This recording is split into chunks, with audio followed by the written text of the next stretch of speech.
Hi, my name is Jacob Bustos, and I'm from a small town in northern New Mexico called Las Vegas, New Mexico. Yes, believe it or not, it's the original Las Vegas. So to describe my family just a little bit, I have mom and dad, I have an older brother, older sister, and together we just had a great time growing up as one big happy family. So I remember as a kid working in our family's restaurant, the 85 Coffee Shop on Grand Avenue in Las Vegas, New Mexico. At home, I was able to create different dishes and make things the way I wanted to. And working in a restaurant, I kind of had to just do it the way I was told to make it, and I had to follow a recipe. And so for me, getting in the kitchen was fun, but it was much more fun for me to get in the kitchen at my house. Number one, I had to just make food look great. That's really what I wanted to do, is I wanted to make it look pretty. And I really learned that when we eat, we do eat with our eyes, and we see and hear that so many different times, especially on food shows, or we hear that from professional chefs, that people eat with their eyes. And working in a kitchen and working with food, I think it makes you realize that people really do eat with their eyes, and if food looks great, it tastes great. And if if you can make the presentation of a plate look spectacular, it's going to taste spectacular. Today I'm going to make a savory lemon pepper chicken dish. It's a very high protein dish with a lot of flavors and a really nice simple side dish of fresh green beans with sea salt.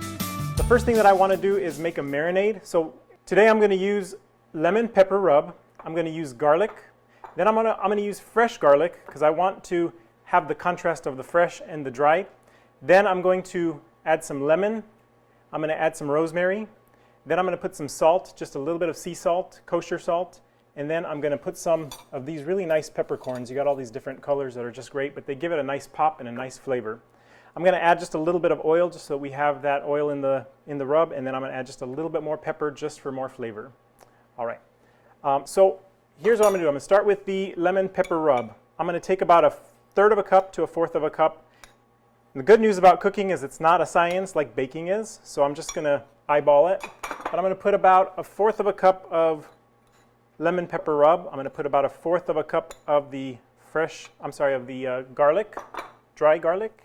Then I'm going to take just a few, maybe 4 or 5 fresh garlic. And I'm going to get that just minced up because we want to get that in there. Again, just to have all the different flavors. So I'm just going to peel those. I love garlic. Garlic is just one of my favorite things to put. I can eat garlic with anything. It just has so much flavor, and it really makes the dish pop. So I'm going to go ahead and just take those peelings off there.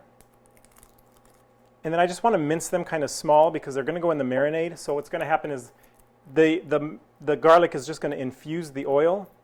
And so it's going to just carry on all these flavors, all these really big flavors.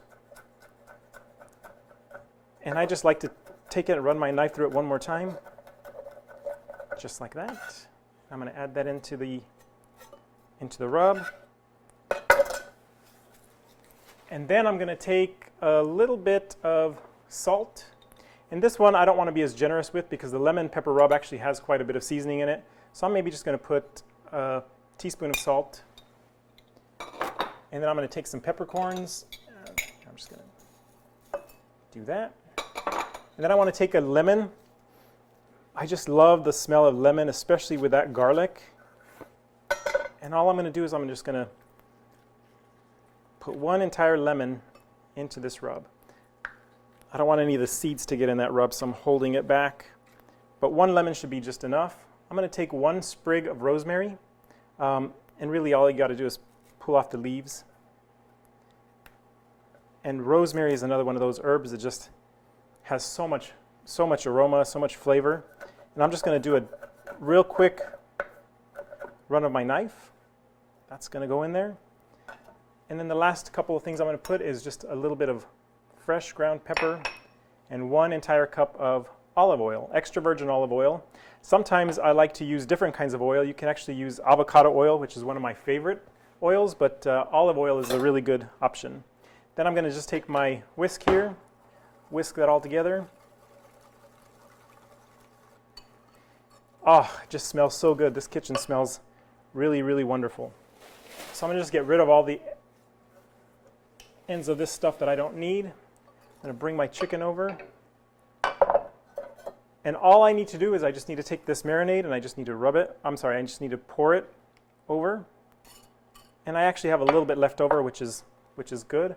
And then I'm just going to put a couple of lemons on there and maybe just a little bit more of the rosemary just so that it can continue to infuse the flavors. So I'm going to take that over. I actually want to keep it in the refrigerator for about 2 hours. And just for time's sake, I've already marinated some really nice chicken. The marinade, I really like it to sit for at least 2 hours, if not 24 hours. The lemon actually helps to break down the muscle in the protein. And so when it cooks, you actually get a lot of that lemon flavor just because of the way that the citric acid has infused into the chicken. So what I'm going to do is, I don't want to keep these lemons and I don't want to keep this rosemary. I'm going to go ahead and toss those. So the next thing I'm going to do is I'm going to take it over to the stove. And I want to go on a medium-high heat. I really want to get a nice sizzle, a nice char when I first get that chicken on there. I want to be able to lock in the flavors, and that char is going to help me do that. So now that I've done that, what I want to do is marinate side down. I want to go ahead and put that on the griddle.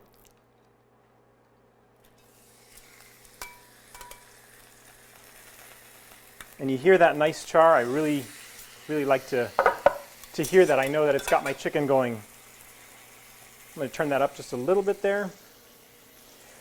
Now I'm going to let that go for about 2.5 to 3 minutes. And what I want to do is I don't want to touch it. I don't want to move it around. I really want it to get that grill mark on there. And then after about 3 minutes, I'm going to go ahead and turn it to the other side and let that go for about another 3 minutes. And then what I'm going to do at that point is I'm going to take it and I'm going to put it in the oven and I'm going to go ahead and finish it off in the oven. I find that when I finish off the protein or the chicken in the oven, it keeps that really nice moist flavor on the inside, and it just has a lot of flavor. It just really packs it in there.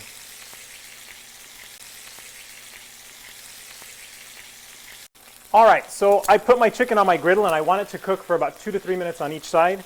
So once it has done that, I want to flip it over, but I only want to flip it over one time. I don't want to continuously flip it because it's going to actually dry out the chicken. So now that I get some really nice grill marks, I'm going to go ahead and turn that over. See those nice grill marks? And I can just, the aroma and the smell from that rosemary, I can really smell it. It smells very good. And I want to let it go on this side for just about another 2 to 3 minutes, and then it's going to finish off in oven at 350 degrees. All right, so now that my grilled chicken is cooked for about 2 to 3 minutes on each side, I want to go ahead and take it out, and I want to put it on a sheet pan and get it directly into the oven. So I want to put just a little bit of cook spray just because I don't want it to stick. And even though it already has a little bit of oil on there, it's going to be okay just to put a little bit more. I like to just get a spray that is a nice olive oil spray. So now I got my chicken on the sheet pan and I want to go ahead and get it into an oven at 350 degrees. All right, so the chicken is in the oven and we are ready to go just in about 10 to 15 minutes. It's going to be ready, it's going to be plump, it's going to be nice, and it's going to be juicy. And when we come back, I'm going to go ahead and finish this meal off with the fresh green beans with sea salt, and it's going to be delicious. You know, as a kid, I was always a little bit huskier than everybody in my classroom, and you know, it would kind of bother me. My mom just called me the husky one, and when I was in my teenage years, I think I fluctuated. My weight kind of came down a little bit, went back up a little bit. And at about 25 years old, I went through a divorce and a little bit of a depression, and I did notice that when that happened, my weight did balloon quite a bit. I was about 250 pounds, and I went up to about 310 pounds. So all the way up into my early 30s, my weight was constantly fluctuating, but never really going down too much. It was really going up quite a bit, and you know, I may have lost 2 pounds here or 5 pounds there, but ultimately just got out of control and was, you know, ended up being pretty heavy at, you know, over 300 pounds. If I'm being completely honest, I had some high blood pressure. I had type 2 diabetes. I did not sleep very well at night. I was probably up 3 or 4 times at night. And the overall feeling that I got being heavy was a very sluggish feeling. It's not a good feeling. And so there were quite a bit of health challenges that I faced. Unfortunately, we live in a society where people do look at you, and they do look at how you look, how you dress, how you act, how you present yourself, and weight just so happens to be one of those things that I carried quite a bit of. So in my early 30s, I had a real honest conversation with my doctor. I sat down with him and I said I really wanted to look at my options for bariatric surgery. At that time, just looking at those different options, I really thought and I really felt that the gastric bypass was my best option. Making that decision together with my doctor, we both decided on that, and here we went on to that journey. And welcome back to Portion Your Plate. We are now about ready to finish, and boy, I am hungry. We are going to finish off with our fresh green beans. I am going to take off these stems just to make sure that we don't have any stems in there. I'll throw those away. I've actually cleaned all the rest of these during our break. But I'm going to go ahead and make some fresh green beans with some kosher salt, and we're going to get those boiling. But before we do that, my chicken is done. This kitchen smells amazing. I'm going to go ahead and pull that out of the oven. All right, and this chicken is done, and this kitchen smells good. And I know you're hungry because I'm hungry, but there's still a couple more steps before we get to eat. I want to go ahead and just take a little bit of tin foil, aluminum foil, and put that over the chicken. I just want to let that rest for about 10, maybe 8 minutes.